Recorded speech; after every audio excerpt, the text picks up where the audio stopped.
தங்கச்சி வாந்தி எடுத்துகிட்டே இருக்காள, யானி கேட்டியா நீ? தண்ணி குடிக்கனால சோறு திங்கனால சோச்ச திங்கனால தான் வாந்தி வருவா.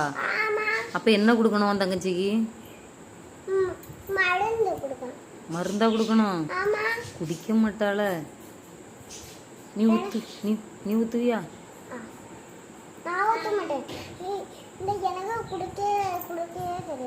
தெரியாதா? ஒத்துக்கிட்டியா? அப்ப நல்ல பிள்ளை தானே. கொஞ்சம் இதுல கயிறு கட்டி மருந்து கொடுத்து அப்போ அதுக்கு சரியாயிடும். அப்படியாம்மா? சரி, நான் மருந்து கொடுக்கேன் தங்கச்சி சரியாகுவான்னு பார்ப்போன்னா. கொஞ்சம் பிடிக்கணும். எதை பிடிக்கணும்? மருந்து ஊற்றும்போது மூக்கு பிடிக்கணுமோ? அப்போ தான் உள்ளே போகுமோ? சரி, ட்ரை பண்ணுவோன்னா நம்ம.